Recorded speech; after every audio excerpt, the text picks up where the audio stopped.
नमस्कार दोस्तों, स्वागत है आपका। आज हम लोग मासिक चक्र को पूरी विस्तार पूर्वक समझेंगे।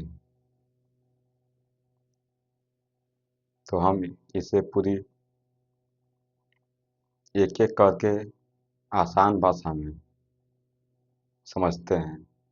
देखते हैं मासिक चक्र क्या है, क्योंकि इससे बहुत सारी महिलाएं हैं, लड़कियां हैं, उनको दिक्कत का सामना करना पड़ता है। उनको जानकारी नहीं होती है कि हमें इससे कैसे सुरक्षा करना चाहिए। तो इसे हम पूरी विस्तार पूर्वक और एक एक प्रश्न को आपके जवाब देते जाएंगे। हम इसे देखते हैं एकदम आसान भाषा में।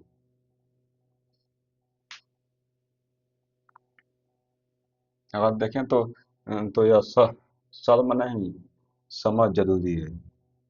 मासिक चक्र जो है, यह शर्म करने की बात नहीं है, इसे समझने की जरूरत है।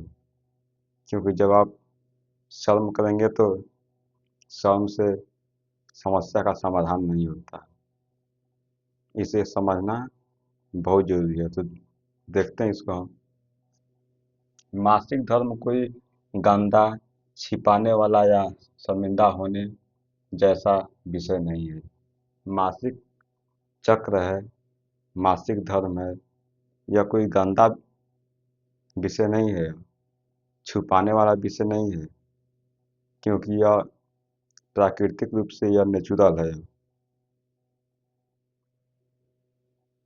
क्योंकि यह किसी के द्वारा बनाया नहीं गया है,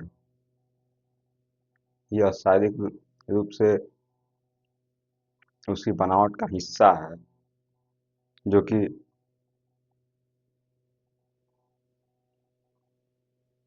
शरीर के रूप में इसका विकसित किया गया है, विकसित हुआ है। तो देखते हैं इसको। यह महिलाओं के शरीर की एक प्राकृतिक नियमित अनिवार्य प्रक्रिया है। बात सही है। यह महिलाओं की एक प्राकृतिक और नियमित नियमित का मतलब होता है कि नियम के तहत चलता है। कि जैसे ही कोई फीमेल है, किशोरावस्था पार करती है वो, तो उसका मेंस्ट्रुअल साइकिल चालू हो जाता है। और देखते हैं, यह जीवन को जन्म देने वाली प्रक्रिया की पहली सीढ़ी है। अगर यह नहीं होता है तो जो भी बच्चों का जन्म होता है उसके बारे में कोई सोच भी नहीं सकता। आज जितने देखते हैं लोगों को, वो लोग दिखाई नहीं देते। पूरी पृथ्वी खाली होती, कोई नहीं होता यहाँ पर। जितने लोग इस समय दिख रहे हैं, उनकी शुरुआत कहीं न कहीं मासिक चक्र के ही माध्यम से हुई है, उनकी उत्पत्ति हुई है। और देखते हैं, अगर कोई महिला पीरियड नहीं लाती तो यह दुनिया इंसानों से खाली हो जाती। अगर कोई महिला को तो अगर पीरियड नहीं आता, महिलाएं पीरियड अगर नहीं लाती, तो यह जितनी दुनिया देख रहे हैं, संसार जो देख रहे हैं आप, इंसानों से यह खाली होती है। बात बिल्कुल सही है। मासिक धर्म देखते हैं। यहाँ पर अगर देखें, महिलाओं की ओवरी हर महीने एक अंडाणु छोड़ती है। महिलाओं की जो जो ओवरी है, यहाँ पर अंडों का विकास होता है, वह हर महीने एक अंडे को छोड़ती है। वो जब अंडा को छोड़ती है तो फेलोपियन ट्यूब में हो जाता है वो। जब फेलोपियन ट्यूब में जाता है तो उस समय कोई व्यक्ति अगर शारीरिक संबंध बनाता है, सेक्स करता है, तो बच्चे का वहाँ पर विकास होना शुरू हो जाता है। और देखते हैं इसको हम लोग। अगर गर्भधारण नहीं होता तो गर्भाशय की परत टूटकर रक्त के रूप में बाहर निकलती है। उस समय अगर अंडाणु अगर फैलोपियन ट्यूब में पहुंच जाता है, लेकिन उस समय निषेचन की क्रिया नहीं होती है, कोई शारीरिक संबंध नहीं बनते हैं, तो वह एक समय के बाद वह टूटने लगते हैं। वो जैसे आप समझ सकते हैं कि कोई एक आम का पेड़ है। आम का पेड़ में जब फल लगते हैं शुरू में, तो वो कच्चे होते हैं। वो जब फलों का विकास होता है, धीरे धीरे फल पक जाते हैं। तब पक जाते हैं मतलब कि आप उसको खा सकते हैं आप। लेकिन अगर उसे कोई खाया नहीं, तो एक समय के बाद वह खराब होने लगता है। खराब हो जाएगा तो वह क्या हो जाएगा, नीचे गिर जाएगा। वैसे ही यह है। अगर अंडाणु का विकास हो गया है और यह फेलोपियन ट्यूब में वो चला गया हो, मतलब वहाँ पर वह परिपक्व है। वो अगर वहाँ पर निषेचन की क्रिया होती है तो बच्चे का विकास होना शुरू हो जाता है। लेकिन अगर वहाँ पर अंडाणु जाएगा, लेकिन कोई निषेचन क्रिया हो ही नहीं है, तो वैसे ही वो क्या हो जाएगा, फल के ही जैसा कि फल कोई कोई खाएगा नहीं, तो फल वैसे खराब हो जाएगा। वहीं पर वैसे ही समझ क्या होता है, अंडे का साथ साथ होता है कि यहाँ पर अंडाणु वो समाप्त हो जाते हैं, खराब हो जाते हैं। जब खराब हो जाते हैं तो वो रक्त के माध्यम से, ब्लड के माध्यम से शरीर के बाहर निकलते हैं, जिसे हम मासिक चक्र कहते हैं। और देखते हैं, टूटकर रक्त के रूप में बाहर निकलते हैं। यह रक्तस्राव मासिक धर्म होता है। जो भी निकलता है यह रक्त, तो यह क्या होता है, मासिक धर्म होता है। और देखते हैं, सामान्य चक्र 28 दिन का होता है। जो सामान्य चक्र है वह 28 दिन का होता है। लेकिन कई जगहों पर देखेंगे तो 21 से 35 तक हो जाता है। 28 से किसी का 5 दिन कम हो जाएगा, या फिर 5 दिन ज़्यादा हो जाएगा। तो उनके यह खान पान पर भी प्रभाव पड़ता है। अगर इससे ज़्यादा कम हो रहा हो या फिर ज़्यादा अधिक हो रहा हो, तो आपको अपने नज़दीकी डॉक्टर से सलाह लेनी चाहिए। उनसे अपनी समस्या को बताना चाहिए। और देखते हैं, शुरुआत की उम्र, मासिक चक्र की शुरुआत कब होती है। अगर देखें तो 9 वर्ष से लेकर 9 वर्ष से 16 साल तक। किसी का 9 साल में ही मासिक चक्र चालू हो जाता है, किसी का 10 साल, किसी का 11, किसी का 12, या लास्टली कितना तक जाता है, 16 वर्ष तक भी किसी का हो जाता है कि 16 साल पर भी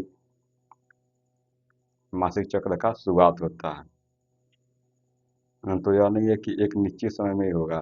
किसी का 9 साल, किसी का 10, 11, 12, 13, 14, 15, 16 तक भी हो सकता है। क्योंकि सबके अपने अपने शरीर की अलग अलग प्रक्रिया होती है काम करने की। किसी का जल्दी विकास हो जाता है, किसी का कुछ समय बाद विकास होता है। और देखते हैं, रुकने की उम्र, मासिक चक्र कब रुक जाता है। तो यह लगभग में अगर देखें तो 45 साल से 55 साल की उम्र में महिलाओं के मासिक चक्र रुक जाते हैं, आना हुआ बंद हो जाते हैं। तो 45 से 55 साल का जो समय है, इसे आप याद रखेंगे। और देखते हैं, मासिक चक्र के चरण, अगर मासिक चक्र को और अगर विस्तार पूर्वक देखेंगे तो इन्हें 4 भागों में बांटा गया है। पहला देखते हैं, मेंस्ट्रुअल फेज। मेंस्ट्रुअल फेज होता है ना कि जब मासिक चक्र आता है, जब मासिक चक्र आता है उस समय तो रक्त का स्राव होता है, ब्लड निकलता है। ब्लड देखेगा तो यह 1 से 5 दिन तक नॉर्मल निकलता है। कहीं 4 दिन भी कभी कभी होता है, कभी कभी 5 दिन भी हो जाएगा, 6 दिन भी हो जाएगा। लेकिन अगर इससे ज़्यादा होता है तो आपको किसी डॉक्टर से सलाह लेना चाहिए, क्योंकि इसका 5 दिन 6 दिन तक होता है, वैसे 4 से 6 के आसपास। और देखते हैं इसको, पुराने अंडाणु और गर्भाशय की परत निकलती है। जो अंडाणु फैलोपियन ट्यूब में प्रवेश किया है, वो गर्भाशय में प्रवेश किया है, लेकिन उस समय निषेचन की प्रक्रिया पूरी नहीं हुई है, निषेचन हुआ ही नहीं है उस समय। तो अंडाणु धीरे क्या होने लगते हैं, खराब होने लगते हैं। जब खराब होने लगते हैं तो वही यहाँ पर देख सकते हैं, गर्भाशय की परत निकलती है। तो वह सब कुछ खराब होकर वह खून के माध्यम से क्या होते हैं, वह शरीर के बाहर आते हैं वो। और देखते हैं दूसरा, फॉलिकुलर फेज। फॉलिकुलर फेज में होता है कि 1 से 13 दिन तक। यहाँ पर फर्स्ट क्लास कितना था, 5 था, 1 से 5। तब 5 से अगर जोड़ेगा तो 6 से लेकर 13 दिन तक कर सकते हैं इसको आप। तो यहाँ पर क्या होता है कि अंडाणु का विकास होता है, क्योंकि फर्स्ट वाला में क्या हुआ कि वह रक्त के माध्यम से बाहर था वो, लेकिन जब वह रक्त स्राव बंद हो जाता है तो फिर नया अंडाणु बनने की प्रक्रिया शुरू होती है। उसके बाद देखते हैं हम लोग, तो यहाँ पर देखेंगे कि नया अंडाणु तैयार होता है। जब एक अंडाणु खत्म हो गया, खराब हो गया, तो दूसरा क्या होता है, तैयार होने लगता है। और देखते हैं, इस समय एस्ट्रोजन हार्मोन तेजी से बढ़ता है। उस वक्त जब नया अंडाणु बन रहा होता है, उस समय एस्ट्रोजन जो हार्मोन है वह तेजी से वह क्या करता है, वह बढ़ता है वो। तो इतना समझ गए होंगे आप। अब देखते हैं तीसरा, ओव्यूलेशन फेज। ओव्यूलेशन फेज का मतलब होता है कि अंडाणु पूरा परिपक्व हो जाता है, एकदम पूरा मेच्योर हो जाता है। मेच्योर का मतलब है कि वह अब इतना तैयार हो गया है कि जब उस समय सेक्स किया जाता है, उस समय शारीरिक संबंध बनाए जाते हैं, तो वह क्या होते हैं, वो सक्सेसफुल हो जाते हैं, वो सफलपूर्वक संपन्न होते हैं। और देखते हैं, जब यह समय देखेंगे तो यह 13 तक था, 1 से 13 तक था बनने की प्रक्रिया। लेकिन जब 13 को बन जाता है तो 14 आता है, 14वां दिन। 14वां दिन जब जब आता है, यहाँ पर अंडाणु ओवरी से निकलता है। अंडाणु जो है ना, तो ओवरी से निकलता है। जब यह निकलेगा तो उस समय क्या होता है, परिपक्व होता है। तो अगर आप 14वें दिन अगर शारीरिक संबंध बनाते हैं, सेक्स सेक्स के माध्यम से आप, तो उस समय 70 से 75% सफलता प्राप्त की जा सकती है।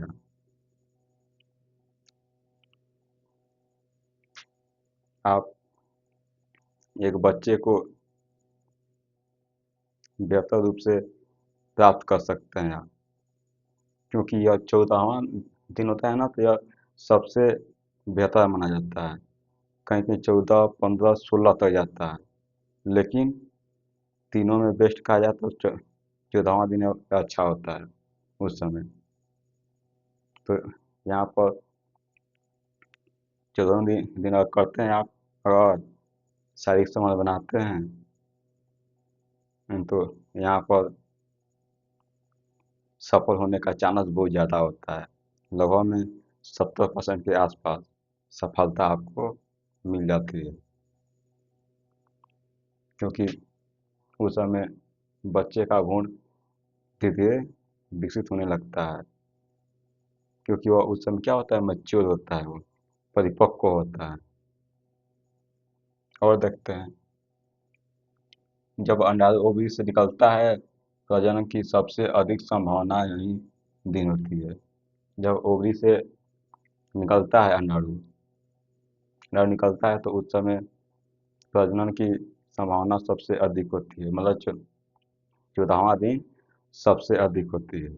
उस समय अगर शारीरिक संबंध बनाते हैं तो बच्चे का गर्भ में पड़ जाते हैं वो, उनका विकास उस समय चालू हो जाता है, क्योंकि 14वां दिन सबसे बेहतर होता है, सबसे अच्छा होता है। उसके बाद देखते हैं चौथा हम लोग ल्यूटरल फेज देखते हैं, यह 15 से 28 होता है। यदि उस समय शारीरिक संबंध नहीं बनाएंगे तो वह उसके बाद वो क्या होने लगते हैं, धीरे धीरे खराब होने लगते हैं। तो ये लेटरल फेज में क्या होते हैं, खराब होने लगते हैं। देखते हैं इसको, यदि गर्भ नहीं ठहरता तो परत टूटती है। अगर आप शारीरिक संबंध बनाए आप, लेकिन वह सक्सेस नहीं हुआ, गर्भ नहीं ठहरा, जब नहीं ठहरा तो वह धीरे धीरे क्या होते हैं, वो खराब होने लगते हैं। वो जब खराब होने लगते हैं तो वह रक्त के माध्यम से शरीर से बाहर आते हैं वो।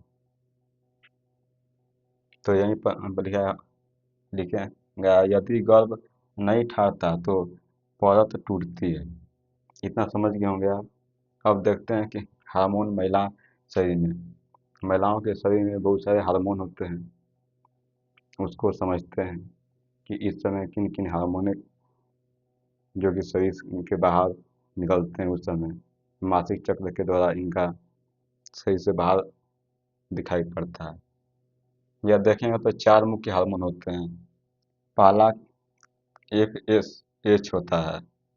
यह क्या होता है कि अंडाणु जब विकसित करता है, यही हार्मोन है एफ एस एच, जो कि अंडाणु क्या होते हैं, विकसित होते हैं। यहाँ पर देख सकते हैं दूसरा की बात हो रही है। अंडाणु यहाँ पर क्या होते हैं, इसके माध्यम से अंडाणु का विकास होता है।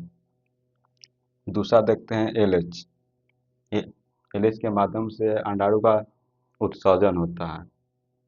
अंडाणु ओवरी से क्या करते हैं, बाहर आते हैं, किसके माध्यम से, तो एल एच के माध्यम से। इतना समझ गए होंगे आप। आगे देखते हैं, उसके बाद आता है तीसरा एस्ट्रोजन। एस्ट्रोजन में हड्डियां हो गई, त्वचा, दिल के लिए यह जरूरी होता है। हड्डियों के लिए, त्वचा के लिए या फिर दिल के लिए एस्ट्रोजन बहुत ही आवश्यक होता है। तो यह भी स्पाउस होता है उस समय। फिर आता है कि प्रोजेस्टेरोन।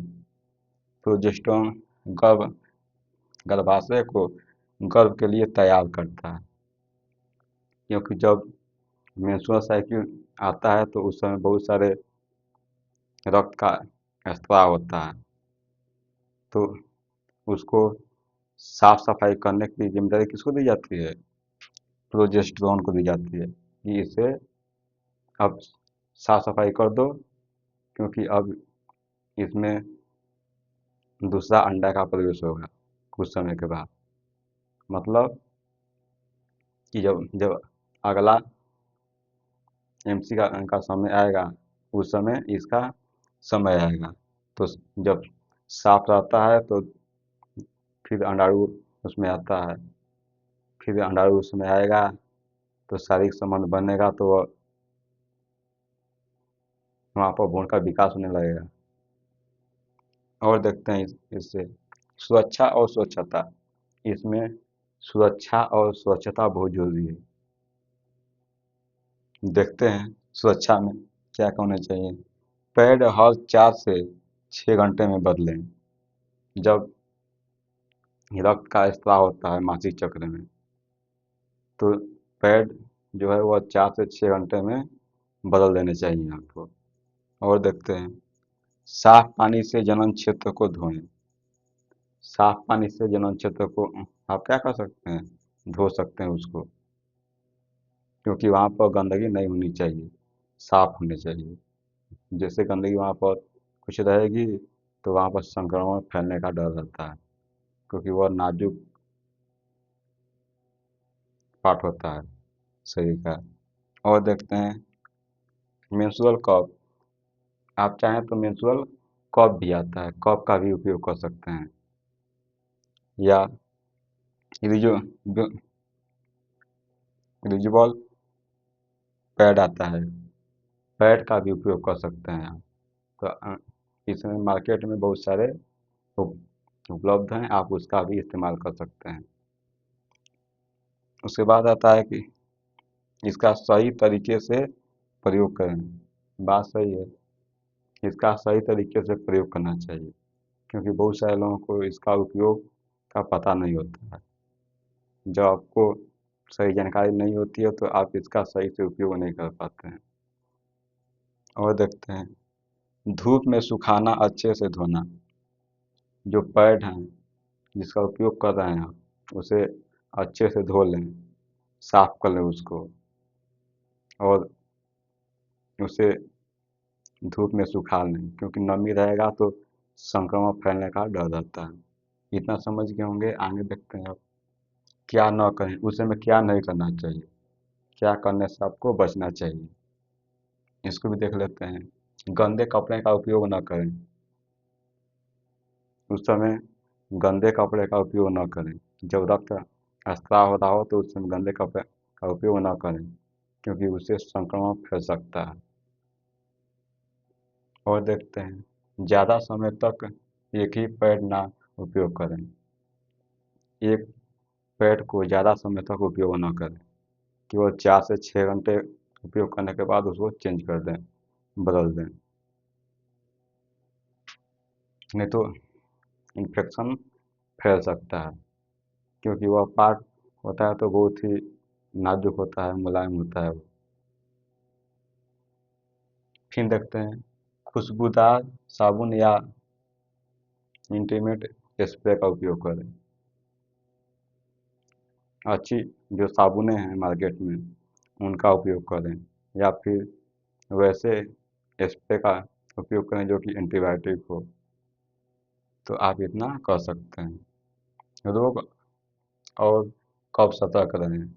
उसके बाद अगर देखते हैं हम तो रोग और कब सतर्क रहें, तो इसके लक्षण भी देख लगते हैं हम लोग कैसे कैसे होते हैं। लक्षण में अगर देखें तो पहला आता है 1 घंटे में बार बार पैड बदलना पड़े।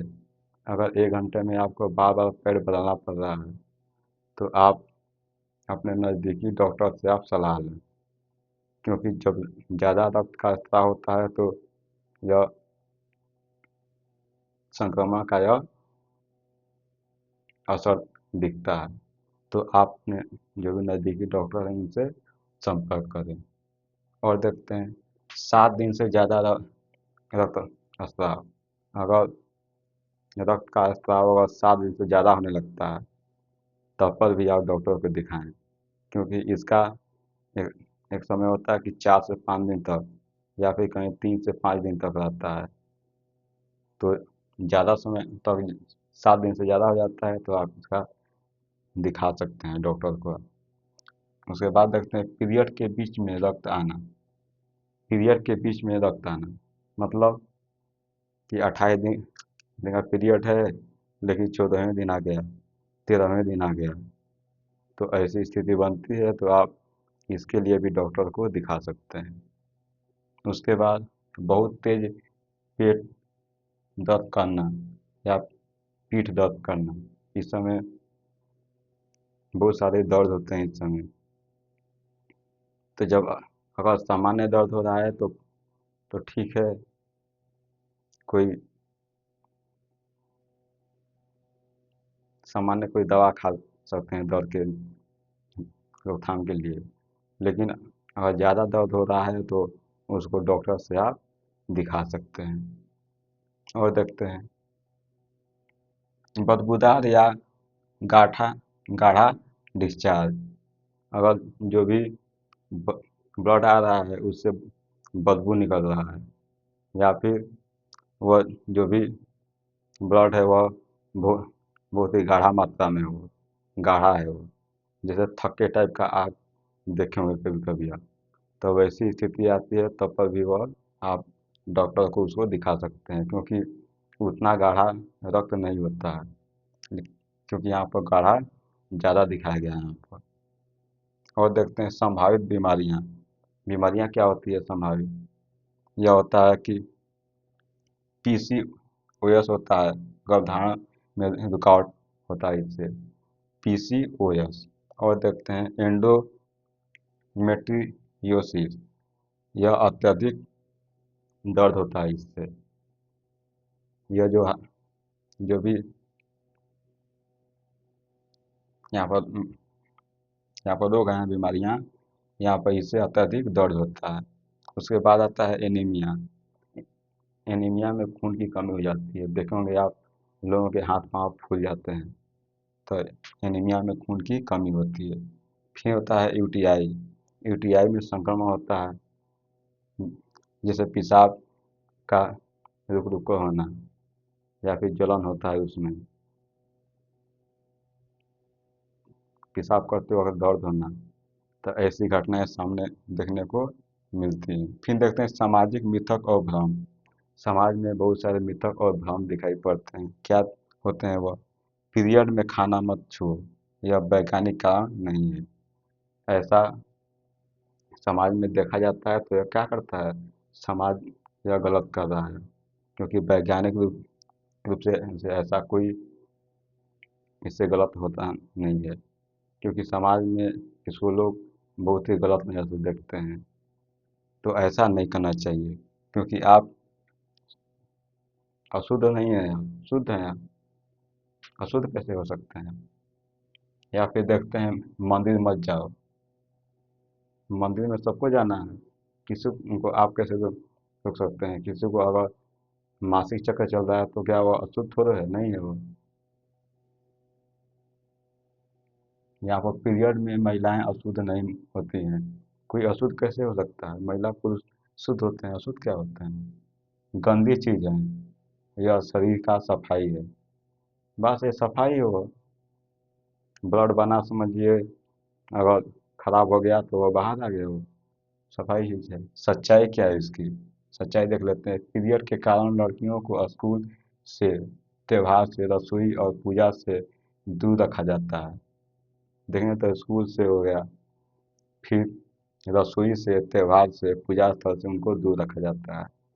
यह लोगों की बहुत ही गलत सोच है, ऐसा नहीं करना चाहिए। ऐसी सोचों को बदलना चाहिए। यह शर्म नहीं, समाज की मानसिकता की बात है। अपने मानसिकता को बदलना चाहिए, एक बेहतर रूप से सोचना चाहिए, और इसे बदलना होगा। बात सही है, ऐसी मानसिकता को बदलना होगा। और देखते हैं जागरूकता और गर्व क्या है। मासिक धर्म एक प्राकृतिक शक्ति है, गंदगी नहीं। बात सही है, यह प्राकृतिक शक्ति है, गंदगी नहीं है। और देखते हैं हर महिला को अपने शरीर को समझना और अपनी देखभाल करनी आनी चाहिए। बात सही है, अपने शरीर को आप भली भांति नहीं जानते हैं, अपने शरीर के बारे में अगर पूरी जानकारी नहीं रखते हैं आप, तो आप अपने शरीर की सुरक्षा कैसे कर सकते हैं? तो अ, अपने शरीर की सुरक्षा के लिए सबसे पहले आपको अपने शरीर के बारे में पूरी तरह से जानना बहुत ज़रूरी है। और देखते हैं हर महिला को अपने शरीर को समझना और अपनी देखभाल करनी आनी चाहिए। उसके बाद आता है माता पिता को अपनी बेटियों से खुलकर बात करनी चाहिए। बात सही है, घर वालों को इस पर खुलकर बात करनी चाहिए, बच्चों को बताना चाहिए। यहाँ पर स्कूल में लड़कों को भी मासिक धर्म की जानकारी दी जानी चाहिए, ताकि वे लड़कियों का सम्मान कर सके। बच्चे को विद्यालय में मासिक चक्र की जानकारी दी दी जानी चाहिए, ताकि वह लड़कियों का वह सम्मान कर सकें। तो आप मासिक चक्र को एक विस्तार पूर्वक समझ गए होंगे। मिलेंगे अगले लेक्चर में, तब तक के लिए आपका बहुत बहुत धन्यवाद। Thank you.